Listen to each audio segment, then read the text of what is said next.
хэлээд тэгээд манай байнгын хороо бас яг энэ мэт ингээд иргэдээс төрийн байгууллага албан тушаалтанд гаргасан өргөдөл гомдлын талаар авч хэрэгжүүлж байгаа яг арга хэмжээг бид нар яг энэ байдлаар ингээд тогтмол сонсоод илүү сайжруулах, илүү хамтрах тал дээр бас бүгдээрээ яг нэг үндсэн гол механизм тал дээр нэлээд ажиллая гэд манай өргөдлийн байнгын хороо та бүхнийг бас өнөөдөр ингээд дуудаад энэ мэдээллийг авч байгаа. Цаашид бас энийг нэлээд тогтмолжуулъя гэсэн юм саналтайгаа тэр дундаа ялангуяа сая та бүхнээс гаргасан энэ салбаруудаар ингээд өргөдөл гомдол гарч байгаа мэдээллүүдийг харахаар салбар яг нөгөө чиглэл хариуцсан байнгын хороодод та нар энэ мэдээллийг өгдөг баймаар байна гэж бодож байна.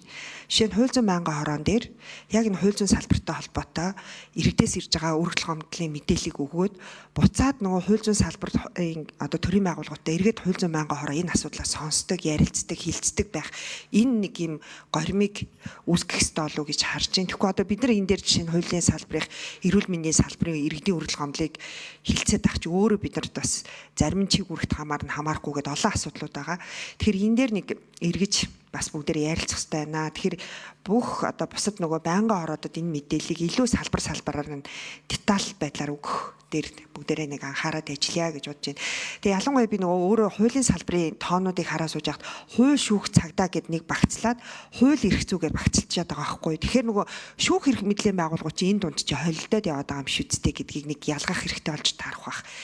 За нэг юм санал. За хоёрдугаар түрүү Эрдэнэт гишүүн хэлсэн өргөдөл гомдлын тоо нэмэгдэх гэдэг бол нэг тийм муу үзүүлэлт бол биш. 5 жилийн үндсэн чиглэлээр бид нар ялангуяа манай байнгын хорооноос гарсан нэг үндсэн санал юу гарсан бэ гэвэл иргэдээс өргөдөл гомдлоор шийдвэрлүүлж байгаа тэр эрх хангагдж байгаа байдал буюу нэг удаа өргөдөл гомдлоо гаргаад асуудлаа шийдвэрлэж чадж байгаа тэр тоог л илүү чанарын тоо гэдгээр 5 жилийн үндсэн чиглэлээр оруулсан үзүүлэлтэн дээрээ.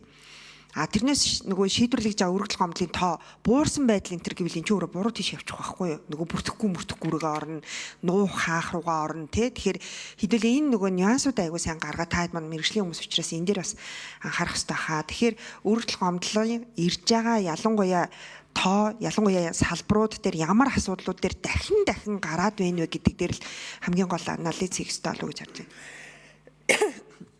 За тэгээд манай байнгын хорооны дараагийн нэг хийх ёстой ажил би номын чимийг даргаыг ирэхээр бас энийг уламжлая. Энэ иргэдээс ирж байгаа өргөдөл гомдлыг шийдвэрлэх тухай хуулийн асуудлыг шинжлэхгүй болвол одоо яг ингээл бид нар сонсоол яг ингээл дуусах гэдэг ямар ч нэг үр дүнгүй гэсэн үг тийм. Тэгэхээр илүү энэ хууль тогтоомжийг яаж сайжрах, яаж шийдвэрлсэн гэдэг рүү орох. Нөгөө шилжүүлсэн өөрөө шийдвэрлсэн гэдэг тоо руу ороод бид нар энэ тоонд хууртаалах юм бол ямар ч үр дүн байхгүй гэсэн үг. Тэгэхээр яг чуулган магадгүй завсарлахаар манай байнгын хорооны нэг анхаарах ёстой ажил бол энэ иргэдээс төрийн байгууллага албан тушаалтанд гаргаж байгаа өргөдөл гомдлыг хянан шийдвэрлэх тухай хууль багтаагаад шүгэл хүлээгчийг хамгаалах тухай хууль нь давхар явах уу эсвэл энэ дотроо нэг бүлэг болгож оруулах уугүй юу гэд ингээд манай байнгын хороо яг энэ асуудлуудыг багцалж бол хариуцах ёстой болов уу гэж харж байна. За тэгээ зарим нэр бүхий гишүүдээс яг дархан Улаан аймгийн засаг даргатай холбоотой асуудлаар тусгаалan бас мэдээлэл өгөөрэй гэлээ. Тэгээд энэ тухаас мэдээлэл манай байнгын хорооны гишүүдэд өгөх за наривчилсан мэдээллүүдийг бас та бүхэн манд гаргаад мэдээллүүдээ бас эргэж холбоотой бас ажиллаарай гэж хүсье. За тэр хүртээмжийн асуудал дээр бол бас яг санал нэг байна. Ялангуяа энэ хүртээмжийн асуудал дээр бид нар нөгөө deep petition дээр одоо зал жаргал гишүүн бид хэдийн ажиллаж байгаа яг deep petition дээр нэг зүйл харагдж байгаа байхгүй. Deep petition гэд өгсөн нэр нь өөрөө энэ сайтыг хүртээмжтэй болгоход хамгийн саад болчихно. Deep petition гэдэг тэмдэгттэй нэр тий. Тэгэхээр яг хөдөө орон нутгийн малчин жишээ deep petition гээд ингээд өргөдлөө өгнө гэдэг бол энэ нэр нь өөрөө хүндрэл үүсгэж байгаа байхгүй.